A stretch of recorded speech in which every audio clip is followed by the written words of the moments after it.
So first thing we're going to start off with is the right hand, which is kind of the driving force of how we play. For the right hand, for fingerstyle, there's two main techniques that you need to know. There is what's called a free stroke being that you don't touch the string behind you, and a rest stroke where you do. So I'll come closer and I'll demonstrate those. A free stroke is going to look like this, right? It's going to not touch the string behind it. I'll explain the mechanics exactly what I'm doing in a second. Whereas a rest stroke is going to fall to the previous string. Hopefully you can see that right there. So let's explain what we're doing for each of those and why we might do each of those.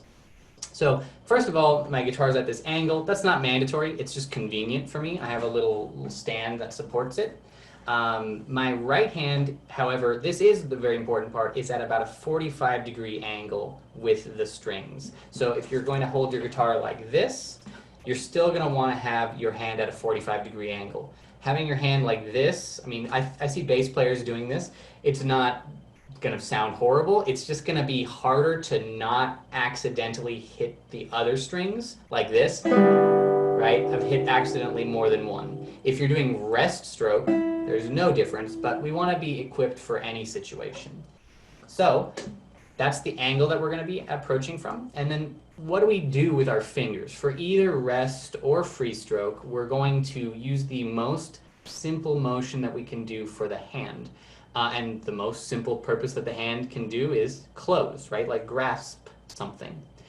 So we want to have each of our fingers aiming for the back of the hand like this. We don't really use our pinky. We use these 4 fingers. We'll talk about the thumb separately. So hopefully you're able to do that, right? It should look like this from on the front, right? Notice as I'm doing this, there's a little bit of motion for the other fingers, but we want to minimize that, and you'll get there with time. Applied to the string, we want to make sure that our finger is, I'll put my thumb out here to keep it out of the way. We want to have it so that you're getting about right where the fingernail and the flesh meet each other. So the very left edge of the fingernail and the flesh, they're about there, and you want to attack at that angle, the 45-degree angle, like so, right? And I'm reaching back. You guys can hopefully see that, right? Reaching back towards the back of the hand. We want to avoid this, where my finger is fleeing or running away from the strings, because there's two things. Maybe you guys can hear the tone here versus when I do this one, where I go away, to me it kind of sounds like you got a stuffy nose, right? It's a little bit more nasal and tinny. The tone is very pronounced in person. And it's also going to give you the problem of, well, now my finger's like a mile away from the guitar, and I have no idea where it's going to land when I go back down to the strings.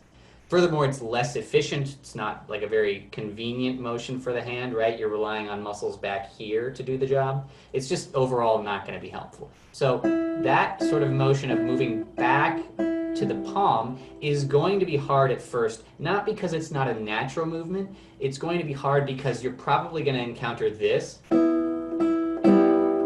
where you accidentally hit the strings behind the one you're attempting to hit. That's a normal problem. If you're making that mistake, you're making a mistake that is moving in the right direction. I would much rather you make that kind of mistake than constantly be twisting your wrist in like that regard. It's going to hurt your wrist over a period of time. Or the kind of mistake where you're like fleeing away from the strings. So do try your best with the free stroke to always be aiming backwards towards the palm as you're doing that, right? We want to work on each of those 3 fingers being able to do that. For the rest stroke's actually much more simple to describe and all those sorts of things, but we don't want to use it all the time. And it's a little clunkier, like a little harder to go fast with, I should say. So it has its advantages and disadvantages. Simpler to conceptualize and do, you're just gonna fall to the previous string. Same motion, right?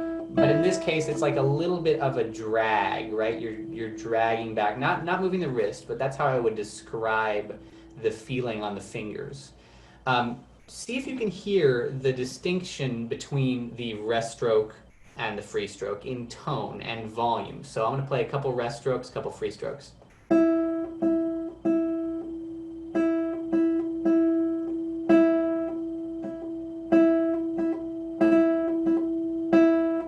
You can hear how the rest stroke is a little louder, right? It is in fact in Spanish called apoyando, which means like leaning into or supporting. And in fact, when you're doing arpeggios, often the note you want the most weight to be given to is played rest stroke. So there's reasons you would do one or the other, but you ought to be prepared for both, and you ought not just say, I got it, I'm a rest stroke person, I'm never going to do a free stroke. Because even though they're a little bit different and you might prefer the one or the other, they have pros and cons. So my recommendation would be to practice the free stroke technique until you get very confident in that without hitting strings behind it.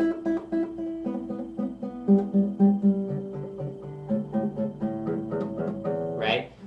Notice as I'm going down, I'll talk about this some more later, that I'm using the shoulder to achieve motion between the strings. I'm not doing this, right, like T-Rex arms. Getting all through every string without having any problems. You probably would want to just practice one finger at a time, so index finger and then middle finger, right? And then begin alternating, like walking.